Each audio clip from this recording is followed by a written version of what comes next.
Hey everybody, welcome Sales Hacker Gang. It's good to see you again. It's been a few weeks since I've hosted one of these webinars and I'm really excited to be back with you. I was just telling my guest today, this is my favorite part of the job. So you're all here, you know what you signed up for, but here's a reminder. We're talking about competitive intelligence. We're gonna get into a playbook for how you can use competitive intelligence in the best way possible in your B2B sales process, and actually some tips for how to set yourself up to win a deal before it even starts. And to help us do that the right way is Gabby Hartman. She's the Director of Sales and a consultant for competitive intelligence at Compite, which is a competitive intelligence platform. So she's the right person for the job. Gabby, welcome and thanks for being here. Thank you so much, Colin, and welcome everybody. So happy to have you guys here, and thank you so much for making the time to be with us today. Hopefully you're going to leave today with at least some inspiration or getting the creative juices flowing on how you can go into your upcoming sales enablement processes to win more deals. We are in beautiful, sunny Austin, but you wouldn't know it from the super dark room I'm in, so hopefully you guys don't mind the gloominess. Do know that it's good weather here, so I'm hoping the same for you guys. I think we're going to start with some poll questions, and I'll let Colin take that. Yeah, Gabby's actually, for those of you who are wondering, coming to you from her secret lair behind a bookshelf, and that is true. A few quick things actually before we jump in. I want everybody to know, like, you're here in the live version for a reason, right?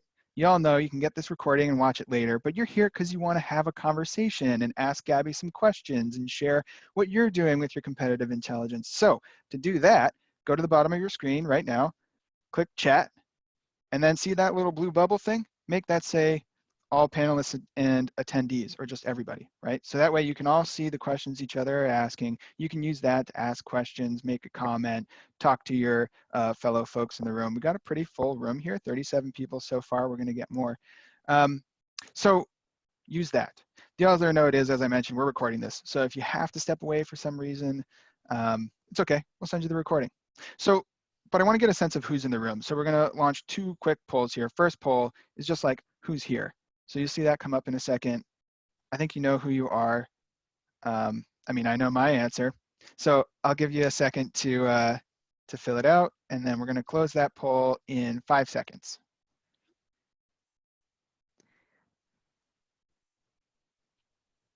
All right, let's take a look at the results.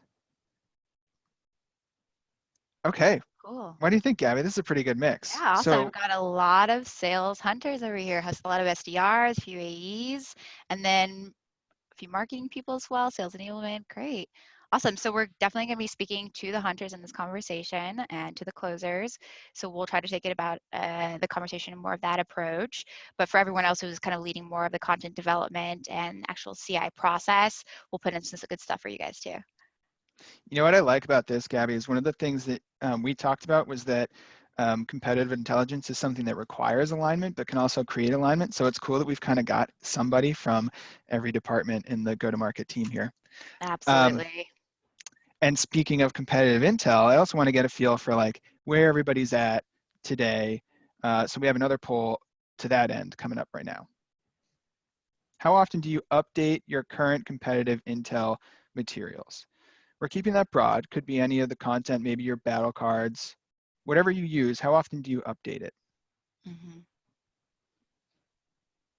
Again, I know my answer, but I want to see yours.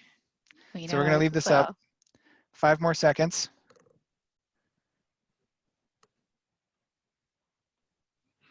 Okay, let's see. Let's check it out.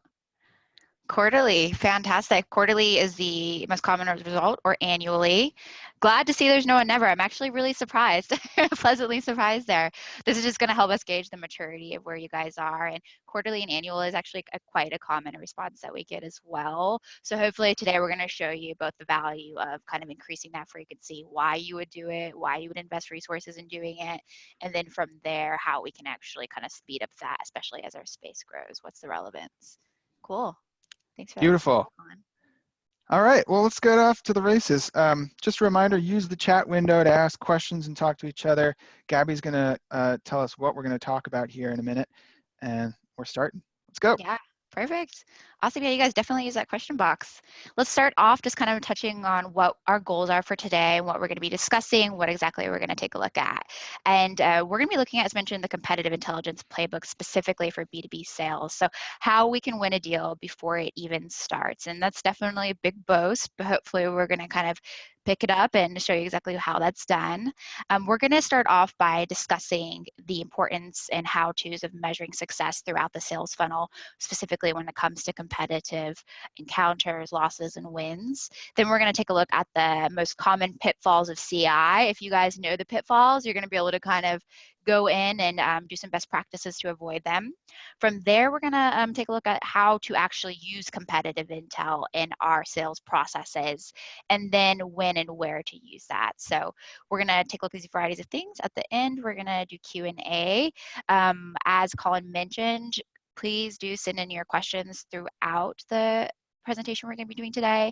If it's relevant to the content, then we'll take a pause and we will try to include it right then and there. So don't feel shy there. Fantastic. Well, just starting off, before we actually go into measuring the success of our own sales funnel, it's a good and pretty solid best practice to get an understanding of why this is so important in today's market. I actually love this kind of first slide. It's a little bit of a shocker once we understand what it is. And what we're actually looking at is a marketing and technology space from 2011 to 2019 and how it's become so incredibly crowded over that period of time. So we actually started off with just 150 companies in this space, MarTech space, and we grew to over 7,000. So it's actually increased by 500%. So what exactly, yeah, it's ridiculous, huh? And we know this. It's so crazy. Feel the pains of this for sure. What exactly does this mean for a sales rep team? Imagine being a sales professional in 150 company market, being in a sales professional in this 7,000 company market. There are going to be a lot of things that need to change within the process. So what, as mentioned, what exactly are the implications of this to a market becoming very competitive? So here we can actually see that when companies don't have a structured approach to their competitive enablement process, or even to competitive sales enablement, including measuring success and losses, they risk losing millions of dollars. And this is actually something we typically dive into pretty in depth with our partners, how much money we're potentially losing. But as it probably goes without saying, that companies aren't necessarily keen to not doing this. It's just that they might not necessarily have the bandwidth or the resources to track such a large competitive set. So we're going to be taking a look at that today and how we can kind of, in the most efficient way, set up these CI processes internally. I This know is a, one of my questions right off the bat was just looking at this. My own feeling is I know I don't have time, right? So I think you're going to answer yeah. this, but the first question that came to mind for me was like, if with limited resources, how do you balance what seems to be a pretty big project like this? 120 hours is 3 weeks, Yeah. or maybe a little less if you work really, really hard. Yeah. How do you balance that with day-to-day responsibilities? We're absolutely going to dive into it in today's Awesome. conversation for sure. But just to kind of look at what exactly that means, is 120 hours for 25 companies if you're doing that analysis manually. So that's typically the way that it was done previously. If you're doing that annually, as you mentioned, you might have done that analysis, maybe using the help of a few different tools or reports. But in general, if you want to conduct that thorough analysis, it requires the human resources of time. So we're going to be touching on today, especially towards the latter of the presentation, some really cool softwares you can put in place, the value of having a cadence in place, the value to actually increasing efficiency across a few different steps, so we can bring that time down to potentially a few minutes per week. And that's a big boast as well, but we're going to discuss it. That is, yeah, I'm leaning forward. A few minutes a week. Okay. Cool. Yeah, for sure. If we want to increase the frequency, we're not going to devote hours, right? No, unless we have a whole team of Mm-hmm. analysts. So we'll be touching on that. Cool. So bringing it back to the topic of first and foremost, measuring where we are, where we want to go in the sales process. Let's talk about how exactly we do this. So at the beginning of the process, how we do this internally is we actually start by setting some goalposts. We like to actually start with the end goals in mind, and that can be either a success metric, it can be a question we're trying to answer. The best practice is try to have some qualitative and quantitative metrics as well in this kind of initial goal setting. So here we have a few different examples for what our partners will typically lean towards. Product marketers who do have ownership over the sales enablement process, they're going to be typically responsible or have some kind of investment in that win rate, so that in sales conversion as it pertains to sales losses. They might be also looking at like product adoption, retention rate. These are a few examples you can look at. If you haven't discussed competitive success metrics, it's a good best practice start to do so with your team and kind of get those, discuss how exactly you can measure the success. For sales, pretty straightforward. Our partners will typically always look at competitive win rate, so win-loss rate as it pertains to deals that a sales rep or account executive received. They might also look at, if you're going to include competitive intelligence in your onboarding process, look at like onboarding metrics as well. So sellers trained, time to train, and the adoption of the actual assets we're looking at. Once we've got some solid success metrics, we want to actually first and foremost measure the problem. The problem is where we're starting from. How big is that problem? How big are the competitive losses? And this is a really essential step in actually getting buy-in across your organization, as well as just figuring out if it's even relevant for your organization. You might be surprised to know, for all organizations, it might not be, but we're gonna, especially in the technology space, most often is. So what we actually look at is we're gonna start off by looking at a competitor win-loss analysis to understand how much we've lost, and then we're gonna look into those specific losses. There are a few key metrics we look at to calculate the ROI. It's number of salespeople, average number of deals lost to a competitor, and we're going to look at a specific period of time, will depend on your sales process, and then the average contract value. Once we've got those solid metrics, and you might even just want to go with an average if you don't have that previous data, we can, in a very simple manner, calculate where exactly we're starting from. And we'll also want to do a loss reason analysis. So let's say, oh, go ahead.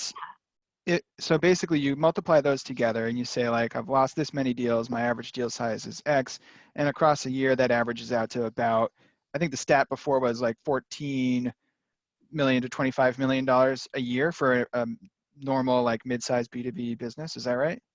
That's right, but it does, we're going to take a look at two metrics. The good news is that we have actually, before I move forward, we've done a lot of the heavy lifting for you. We have a ROI calculator on our website. We'll look at a few key metrics, and that's how that analysis that we've done with our partners across a variety of different industries is how we get to the data that we have.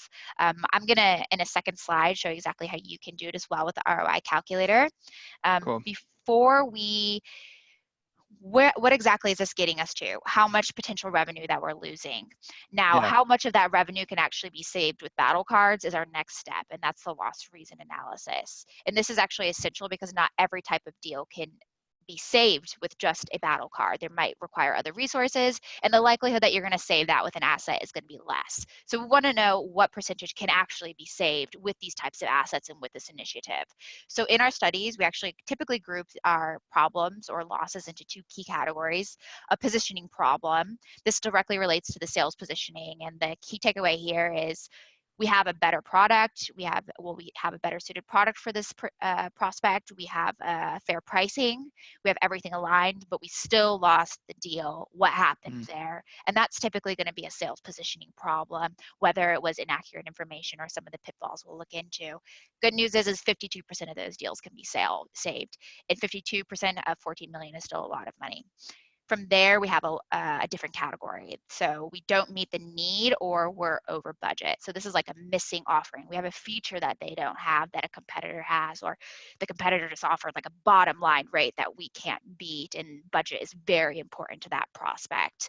These losses, there's a lower likelihood that we're going to be able to save them, but we still can. About 25% in our studies, we found we could. And from there, we're going to need probably assets from other teams or need to speak with management, which is the reason why it typically will be a less rate. Once we know how much we're losing, we're going to apply this to our loss reason, and then we can understand how much we could potentially save. Kind of curious to hear just from the group, if you're watching, drop in the chat what you think when you lose to a competitor, any deal, what do you think is the biggest reason for you? I'm kind of curious to hear, just like what's your experience? We'll give you a minute. Drop it in the chat.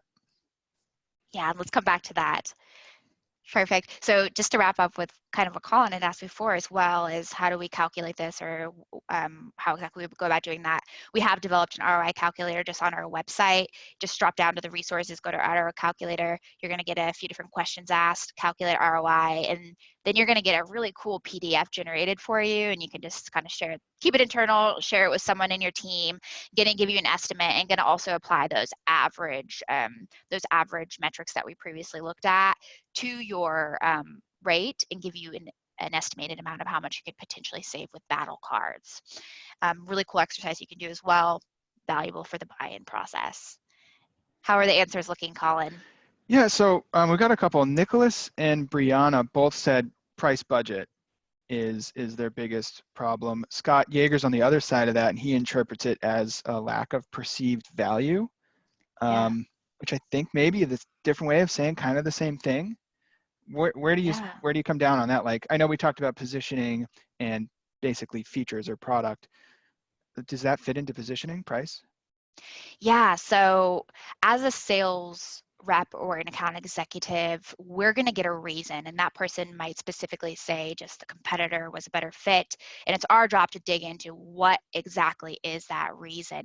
It might be that they say we simply do not have the budget for this, but then we need to say did they not have a budget and they went to a competitor because they had a better budget, in which case it could potentially be the lack of perceived value, but we'd want to know, like, was it just bottom line? Could we not fix that? So it's not as easy as a pricing objection being just a pricing objection. It could potentially be that we didn't necessarily show the true value of the solution. We don't need to bring down the price necessarily. It's about saying this is where we start, this is our price, and here's a reason why you're going to pay that price. You're going to get XYZ value points, which at the end of the day is a positioning problem. Oh, interesting. So here's another interesting one. Tyler, his last name's getting cut off, but this is thanks Hey, for Tyler. thanks for the comment. Tyler says his biggest problem is basically that the prospect says, I don't really have a use for that. And it sounds like he's selling wearable tech. Oh, So, okay. it's like an early adopter situation. To Wearable me, tech. that sounds like a positioning problem, but like, how do you overcome that or like, how do you use Yeah. competitive intelligence to overcome the, like, I don't have a use for that thing? Yeah, wearable tech. So the challenges we're going to face will also be dependent on our business model. Wearable tech, just for maybe Tyler, correct me if I'm wrong, it might be more of a commercialized business model, in which case the choice that the prospect or end buyer is going to make, whether they choose you or a competitor, is going to be different than the B2B process. I don't know if you're selling like bulk competitive or bulk wearable tech to, hopefully I've understood that right, but takeaway is if it is a different business model, if you're selling more commercialized, you're going to want to focus on differentiation and messaging, and which is sales positioning, of course. You're going to want to focus on really hitting those needs and desires of the end consumer. So a little bit different than the business to business model, where we're looking at more like a functional role. Mm. Did One of Tyler get back? the, I didn't see it. Tyler said yes, that it's a specialized use case. Got it. Got it. Pro sports and D1. So, Oh, okay. oh, Nice. interesting. Now I'm intrigued, Tyler. You can pitch me sometime later. Not that I'm your Cool. buyer. Um, One of the things that I've heard other people talk about is, and this steps away a little bit from competitive intelligence, but on the topic of Yeah. overcoming that, which is kind of like a no decision, it sounds like, sometimes happens if you just haven't hit the pain hard enough before you get to here's the solution I bring you, or like here's Yeah. how I can help solve that pain. What's your take on that? And is Yeah. there a tie into competitive intelligence that I'm missing? Yeah. So losses are losses, but if we're not losing deals or making our quota at the end of the day, we can have multiple different categories of losses. Today we're honing in on competitive losses, but a no deal, or excuse me, a no decision, or in this case, maybe deciding to leave it internally, not invest. Different reasons. We're going to attack those with different approaches.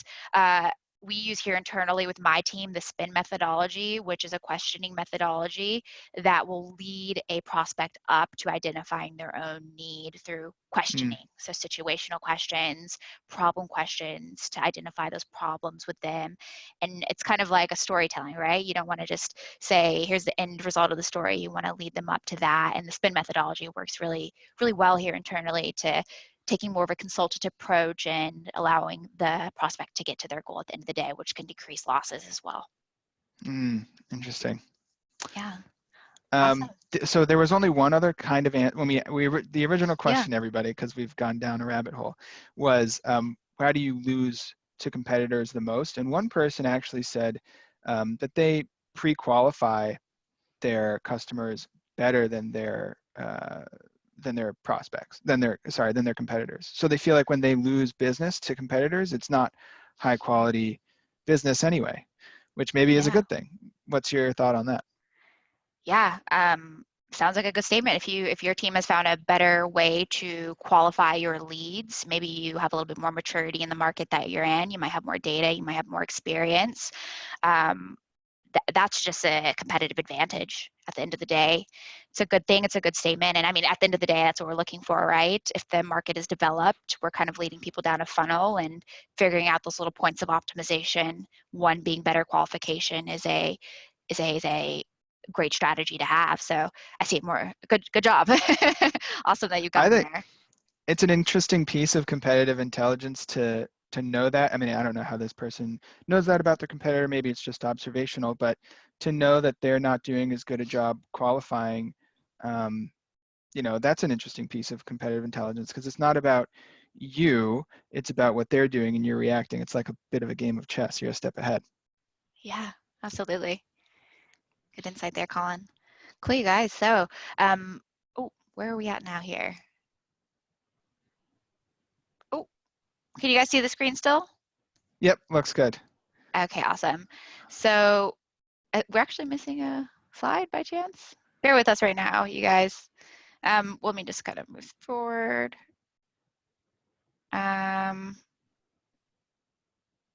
Okay, well, Mackenzie, I think we're missing a few slides. No? Okay, cool. No worries, you guys. So let's start off, let's move forward to the pitfalls. So this is actually the juicy part of the content, and I know this is probably what a lot of people actually reach out to us and said were the most interesting, and knowing the pitfalls is going to help us to avoid them. So let's start off with number one, no analysis in place or outdated information. This is a common complaint, and especially if you're common complaint of sales reps not having the information that they need, or the information that they have is simply outdated. And this is something that we found it was actually a key reason why many of our own partners weren't able to drive sales adoption to the level that they needed. It might also come into discussion if you've done an analysis, for example, only yearly or quarterly, and your space is dynamic, resulting in what could be quickly outdated information. So how exactly we can give you some advice and to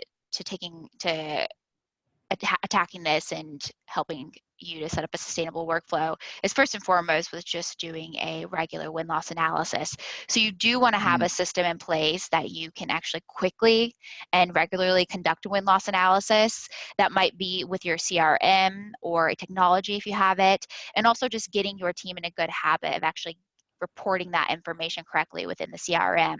And for the salespeople out there, actually reporting those reasons, challenges that you're encountering, reasons why you potentially lost a deal is going to be a key asset to helping your team develop those assets on a regular basis and keep the information up to date. They want to know the challenges that you're facing.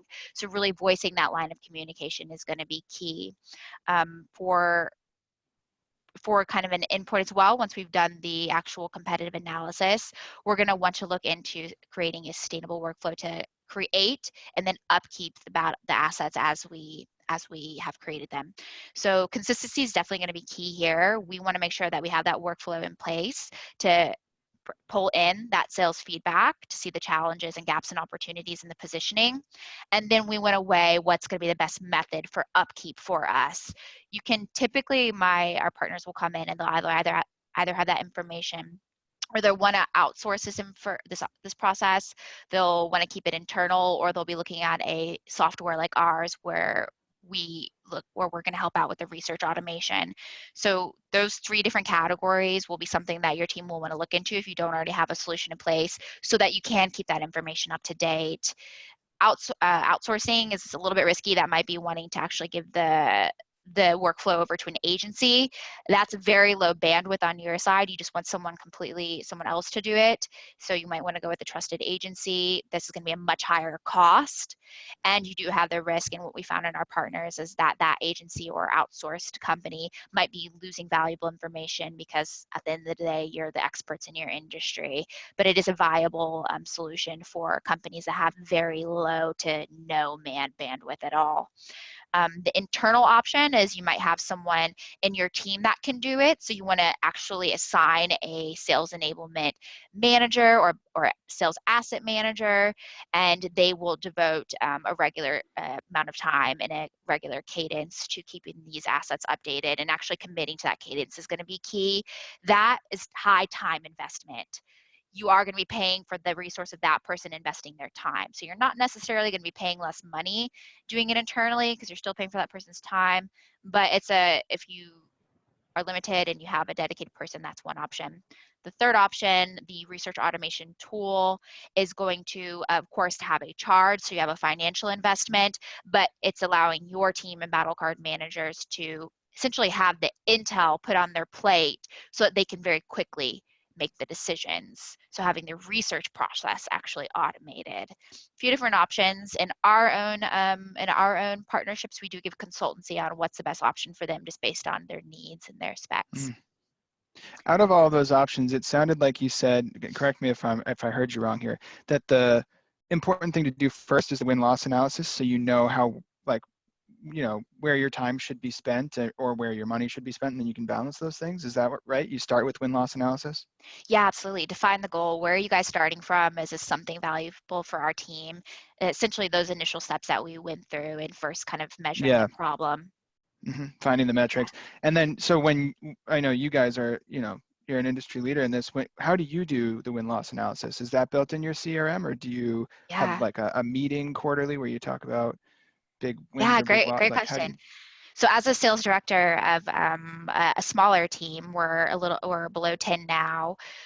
We actually do this on a weekly basis. So it is less of, if you're familiar with the OKR system, we do not, if we have, we do not leave it to a monthly or quarterly. We essentially daily and in real time report back on our competitor encounters, regularly on our wins and regularly on our losses. So it's a best practice for my team that they report a deal's loss. They cannot mark that deal loss unless they give a full summary on what types of encounters they had with competitors in that deal. It all starts with actually from the initial conversation that you have with this prospect, making notes on those interactions you have. So from the get-go, you need to have an alert or at least a mindful eye of the things that your prospect is asking that might be hint to the loss reason later on. So we have that process where we do it from really the get-go in the first conversation, so that whenever we lose the deal, we know why it was lost. When we win the deal, we know why it was won, being able to more easily report on that, and then just doing that analysis week over week once it's in place. Putting it in place is probably the most time that you'll invest. And then once you have it in place, just a few minutes per week. I love that. So you're not sitting down weekly and just doing a retrospective. It's part of the process from Monday morning on. And I imagine, you know, it's kind of built into your DNA. For other organizations, it might be hard to start that practice. Out of your partners, like, how do you see people picking up and starting to build that into the culture of the sales org? Yeah, so go into the tools that your sales team's already using. That's most often going to be the CRM, or if you have like a CI Slack channel. CRM's the best bet though, because it's going to give you some structure, and depending on the CRM you have, you can do some really cool reporting. You need to make, for example, we use HubSpot. If I could just give the example of our own case. We actually have specific fields within our deal where we can mark concerns, competitor encounters, and also map out all of the meeting encounters that we have. And then that information is going to be put to an end summary once the deal has been marked as lost or when the deal has been marked as won. So it depends on, I know Salesforce has a bit of a different process. You can add different aspects into your deal as a sales director, or as a leader, as a leader of the team. You want to make sure that your CRM has those different tools in place. Speak to your CRM to, like, for example, someone at Salesforce or someone at HubSpot, and they'll give you some good direction on how you can best implement that as well. Oh, really cool. Oh, thanks for sharing that. Yeah. A little peek Cool. under the hood. Yeah, absolutely. It'll be different, definitely from CRM to CRM. Yeah. Cool. So let's take a look here. Partial or incomplete competitive data. So this is really interesting, and we're going to take a look back at that competitive landscape of the MarTech space that was just growing and growing. As your landscape grows and you expand your own portfolio and enter other landscapes potentially, you're going to face new competitors. And being a salesperson who's been through it all, really, there's nothing worse than being in a conversation, being asked about a company, and not necessarily knowing what kind of answer to give. So that information is going to be what yields to inaccurate information that I give to my prospect, or I just can't give them a knowledgeable answer. So this is a common pitfall as well that definitely ties back to the first pitfall that we've already discussed. So what we found is, of course, we're going to want to build out that initial set of assets for our direct competitors. Defining that initial set is going to be a key first step. How you define on who you're going to be creating these assets on is going to be for sales enablement, come from the conversations that you have from sales, or in a client interview, so who they evaluated in the vendor process. Speak with the people who have been in the process. Sales interviews, client interviews, going to be a really valuable way to identify those key competitors. Even if you don't consider them a direct competitor, they were in the vendor approval process, and we want to know about them, and we want our reps to know about them whenever that conversation comes up again. Second way to identify competitors into the space is with the tool of competitive detection. In our own solution, we have an algorithm for competitive detection. It's based on a list of keywords that you set. So a good best practice That's is cool. to kind of group out your product vertical keywords. If you have, like, many of our partners have their sellers sell by solution. So how do your sellers sell? That's going to be what types of different competitor groups we're going to go into. If it's by solution or market, or by product vertical or service vertical, create a list of keywords for those different areas, and then we can set up alerts for companies that have high either organic relevance on Google, or they're doing a lot of paid advertising on those keywords. They might not be direct competitors, but they're most likely going to be emerging, or they're competitors directly in demand generation, which for the sales team is still relevant. Mm, interesting. Oh, very cool. So the way you've got it set up with the keywords is you almost like cast a wide net, and then you kind of because you're gathering data about who you actually go up against on a day-to-day, week-to-week basis, you kind of find out which of those people in the wide net matter most.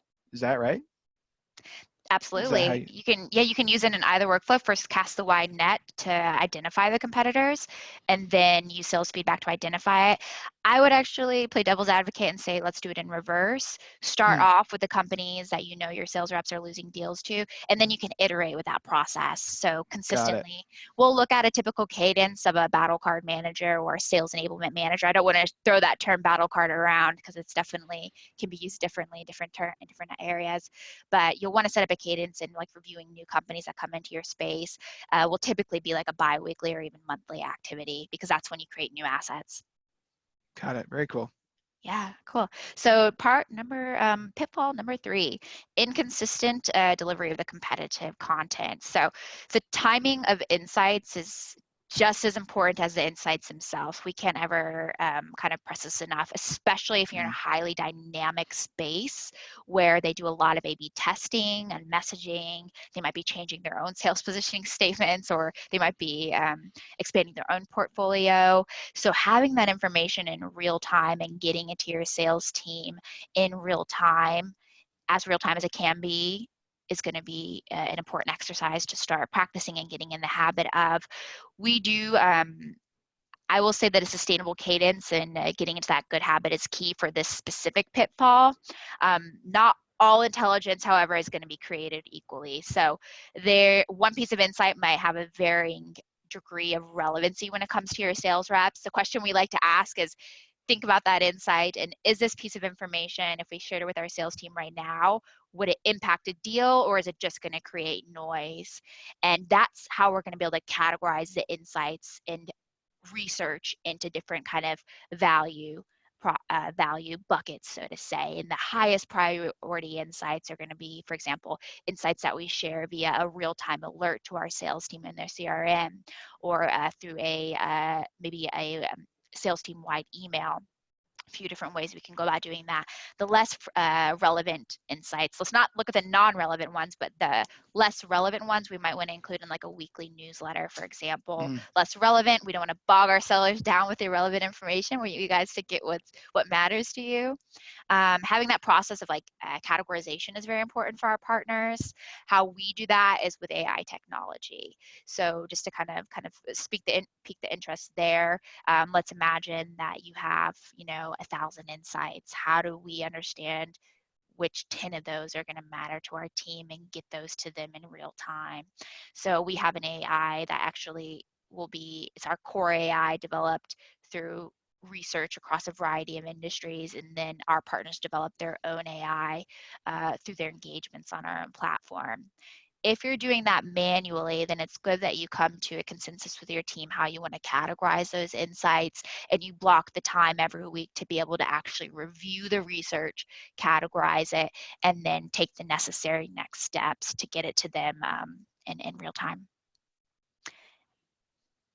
Cool. Alrighty, so the fourth point we can look at here is misalignment between go-to-market teams.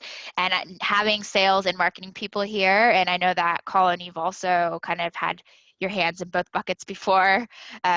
We've all felt this pain. Sometimes, yeah. Sales and marketing alignment is something that is not as easy as we like to make it out to say sometimes, depending on how our organization is structured and the goals that we might have. But it's really important that we take a step back and realize why it's important and the common goal that we have, trying to grow revenue, trying to engage our prospects, and create value for our customers. So creating that alignment between those organizations is going to be necessary. This can be done, number one, through an open line of communication.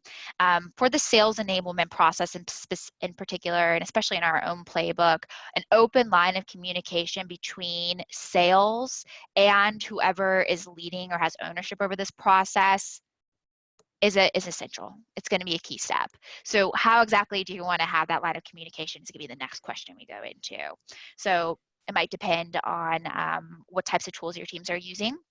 Kind of top level is if we talk about no software, a way to communicate is through weekly meetings. But if you want to kind of move over to more of a regularly digitalized form of communication, we have our teams who use a Slack CI channel or a Teams CI channel.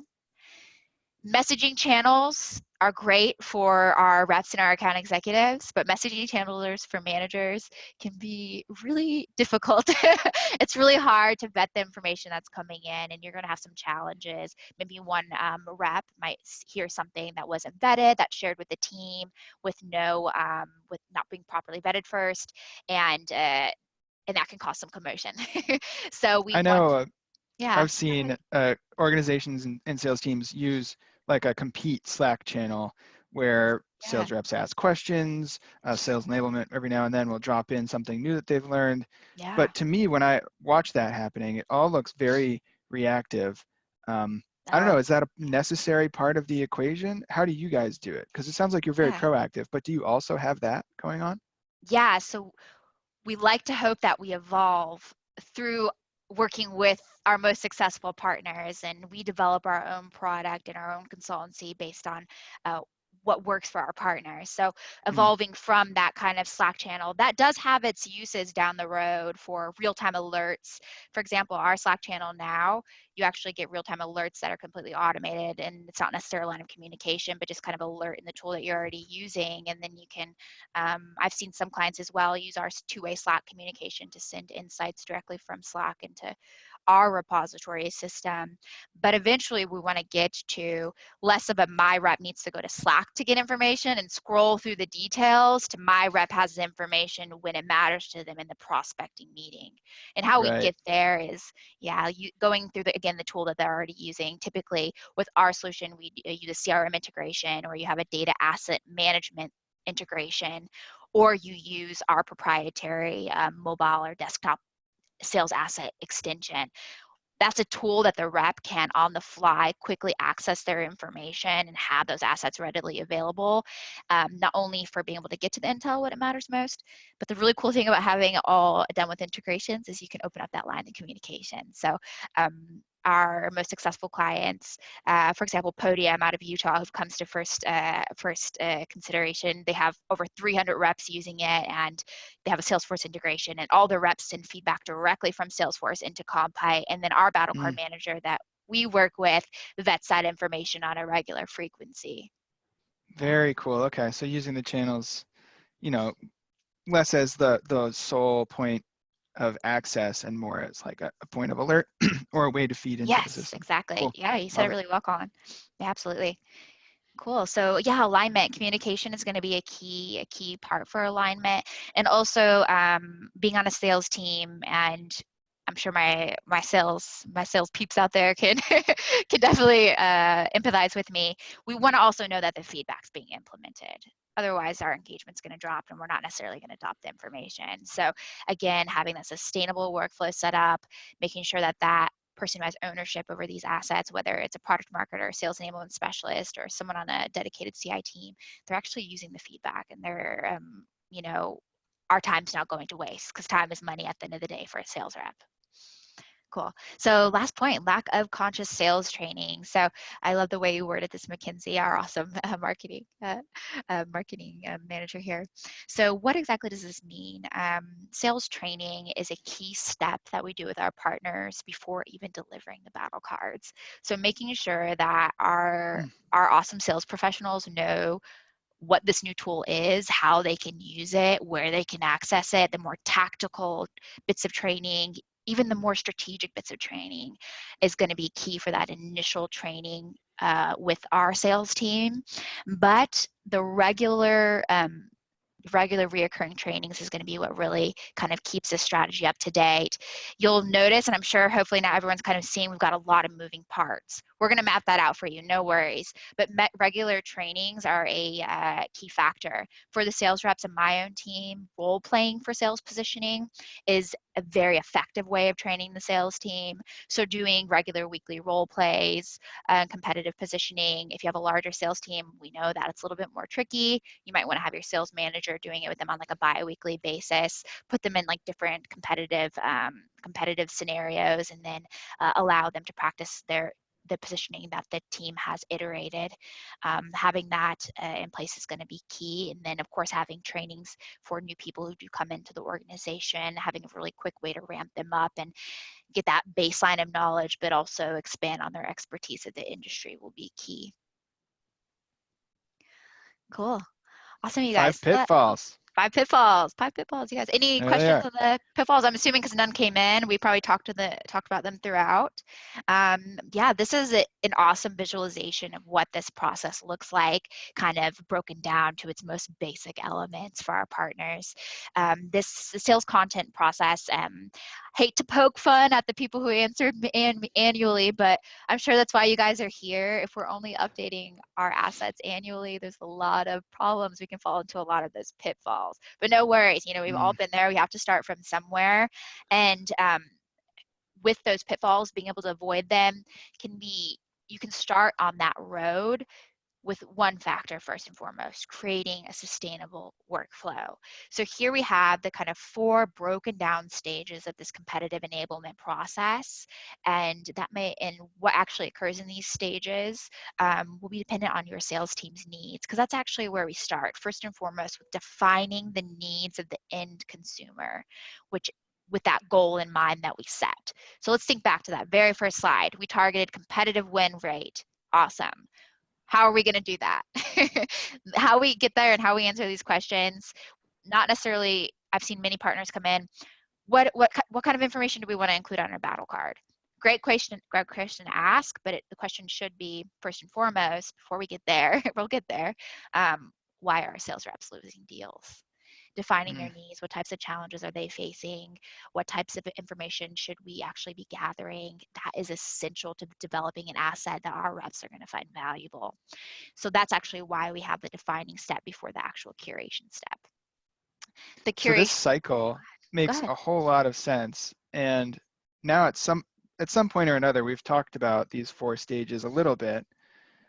Which one of these is the most time-consuming stage for somebody who's going to try to step in and like revamp their competitive intelligence program from Yeah, the start? awesome question, because I'm sure that's going to be what holds a lot of people back from doing it. The most time-consuming part will, in my experience, be the curation phase. Mm. In the initial build out or a redefining of your existing assets. If you have an asset that last time it was updated a year ago or last time it was updated was a few quarter back, we're going to probably want to vet that, and we'll find a lot of gaps in it and a lot of outdated information. So we'll need to redo the curation process.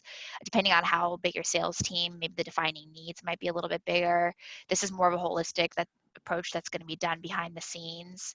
I've seen the most time investment go into the curation process, especially if you have large sets of competitors. And at the end of the day, it's better to do the analysis. If you had unlimited resources, I should say, or you had a software that's automating it, it's better to do the analysis on more competitors, kind of expand it to even a tier 2 than less. And because we don't want our sales reps to be caught off guard. Curation is going to consist of a research phase. So actually going out there and getting the intel, actually doing the research, which if we're looking at, for example, 25 competitors, we saw that graph earlier, 120 hours for 25 competitors for the initial build out. It's going to take time, and it should take time because we need to do it right. Then there is an actual we conduct the research, then we collect the intel, and then the final stage is the first iteration of the battle card. So we curate that first iteration before we do the adoption phase and deliver it to our team. The actual formation of the battle card, or I'm calling it a battle card, but the actual curation of the asset will be dependent on the sales team's need, and then of course, also the structure of our sales team. We might want to create different assets by sales team. So if we have a sales team, as mentioned, that's separated by like market or by solution, we want to do that. And then we want to look at formatting. A big aspect in the curation process we want to look at as well is your team a field sales team or an inside sales team? If it's a field sales team, we're going to curate something a little bit more mobile or tablet friendly in the format so that they can get that on the fly. If it's a team that has access to their laptop all day, then it's fine if we maybe make it a little bit more, it's just going to have a different structure. So really curation is going to include everything from like the research, the collection, to curating a valuable asset, including like aesthetics, organization of the intel, structuring it in a way that makes sense for our sales team so that they can very easily digest it. It's a mini cogs moving, but we do have a very structured kind of process that's been very successful for our partners. Cool. Sounds like a very deep, like a spring cleaning, full-on audit process. Yeah, what we like to do, not to scare anybody off from doing it. I'm explaining again, if we had unlimited time and resources, right? What's the right way to do it? And we can always get there. Curation, we're going to do it again later, right? So we're going to iterate our battle cards or our assets. We can always refine this process, but it's important that we start from somewhere. So what we like to do with our partners coming in, because our partners don't come in with, hey, Gabby, I got 10 hours to spare every week. Give me that best process. They're going to say, hey, I have no time. Give me what I need.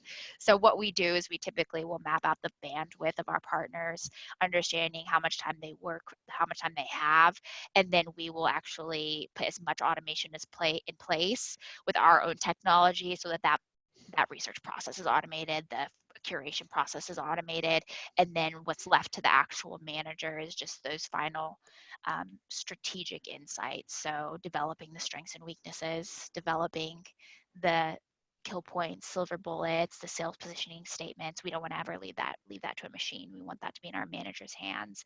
And then we can typically get it down to, at least for the first iteration, to an initial build out an hour per week. To drop it back to Podium's example, I know that they built out something like, I don't want to know, 65 assets in the means of a few weeks. So they did it very well. And yeah, they're That's awesome. amazing. Wow. Cool.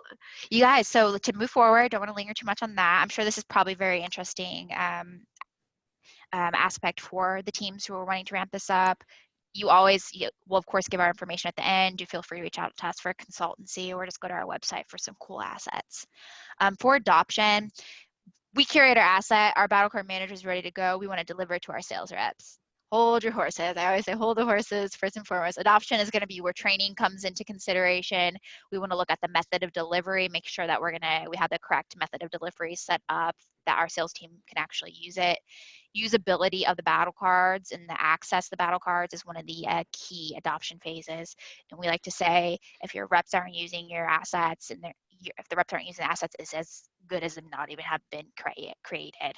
So the adoption phase is essential, and having those kind of best practices in place, kind of the checklist you want to go off of, is going to be key. Training, method of delivery, usability, going to be key there.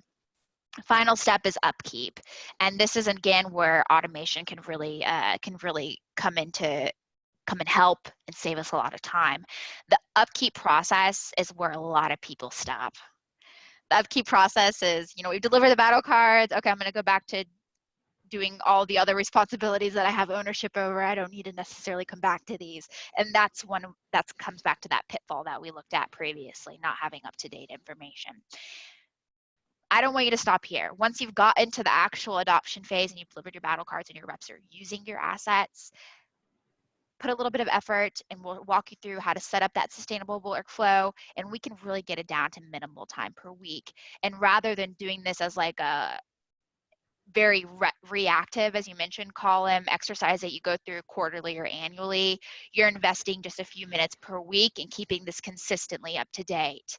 So you're going to want to have software in place that's going to automate that research phase if you have the financial investment to be able to do so, or you have an owner that's doing that internally if you don't have the financial investment. And I always give those two options, but it's my job at the end of the day to show people the value of automation. And the value is the deals that we have on the line. So that's where that ROI analysis is going to come in really handy. How much money did we leave on the table, and what's holding us back from investing into something that's going to automate this update process? I've been, this is a great little book by Jim Collins. Maybe the title's backwards, but it's called Turning the Flywheel. The idea is, and it reminds me of this, because like the first time you spin this, it's going to take a lot of work, but every spin, every cycle through this 4-step process afterwards is a little bit easier, right? Because you'll be doing it a little bit faster and a little bit more easily because there will be less to do. It's a beautiful thing. I love this. Yeah, absolutely. And we know it not just with competitive enablement. I'm sure you guys, we all know this in other instances with other things that we do in our day to day. That first time takes more time. We want to get it right. But especially we know in our experience from there, once you got it set up, you're gonna be breezing through, and you'll have that process in place that's gonna help your reps to win more deals. Cool. Awesome, you guys. So now we're going to jump into the how to actually use this content, how and the where, starting off with how. This is really important. I kept mentioning this over and over again, setting up a sustainable sales enablement content lifecycle. So doing both people and data-driven iteration.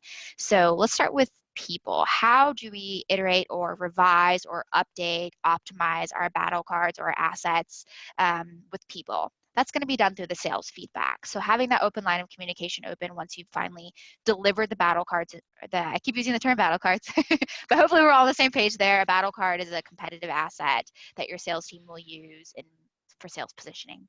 Having that open line of communication through, for example, the CRM integration with a competitive intelligence technology, or even if you don't necessarily have the budget, using Slack or using a weekly team meeting, getting the actual feedback from the people who are speaking to prospects and undergoing these competitive objections and encounters is going to be key to understanding the challenges and needs of our team. So we're going to want to create new assets anytime that we get like a new challenge faced, as well as when we identify a new emerging competitor, which ties back to keeping our competitive asset full and complete. For the data-driven approach, this is something really interesting.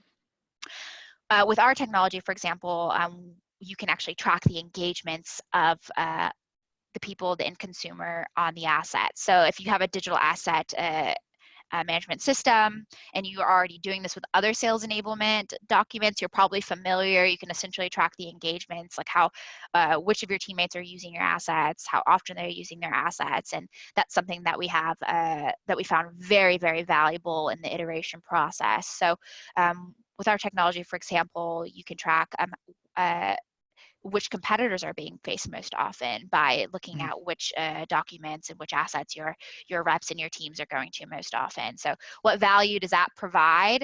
It provides the manager with the information they need to be able to devote their resources. So if I see, hey, I created these 10 assets and only these 3 are being used, let's figure out why that is, and let's maybe devote some more time to those 3 assets that are being used, or looking into why those other ones aren't.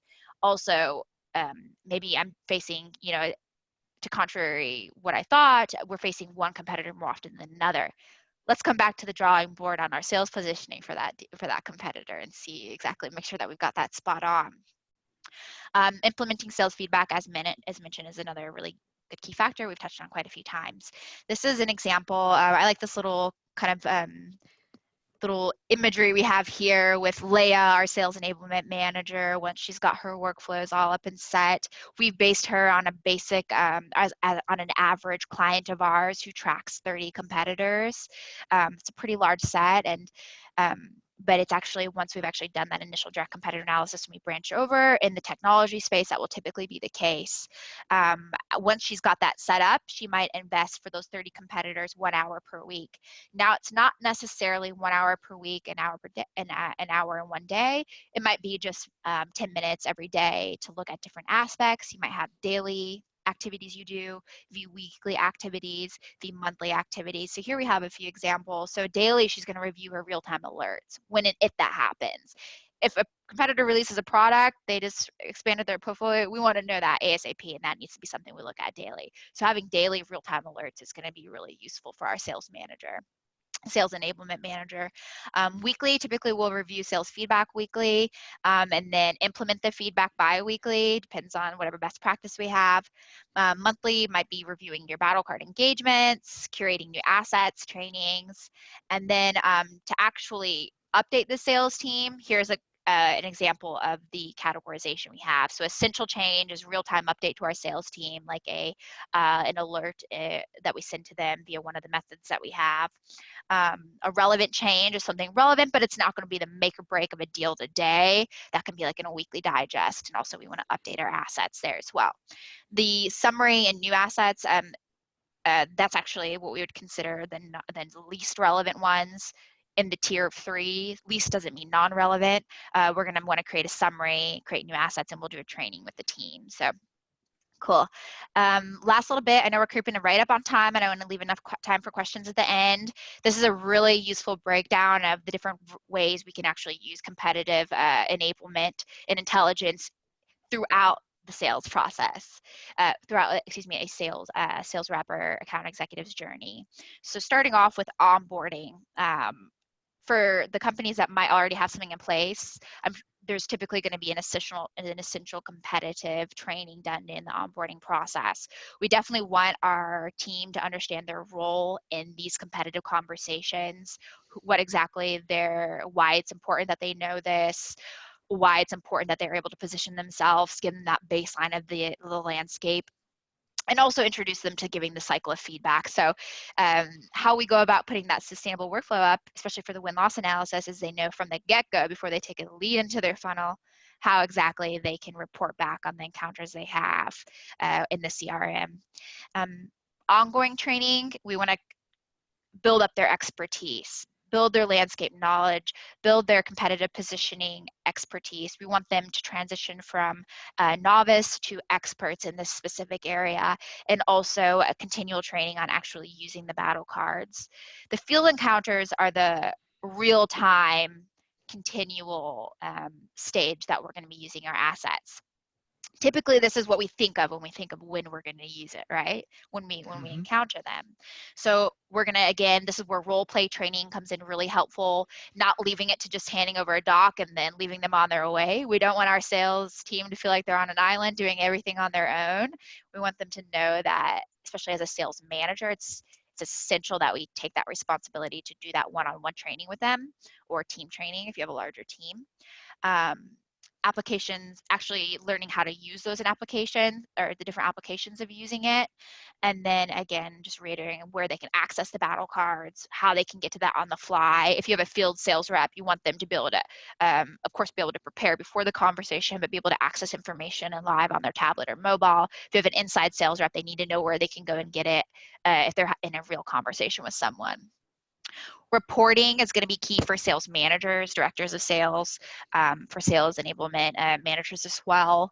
We want to, that's when we kind of take that feedback. We take that data that we've collected, we've taken that win-loss data, and we can use it to iterate our battle cards and create better sales positioning statements for the new challenges and existing challenges that our sales reps are facing.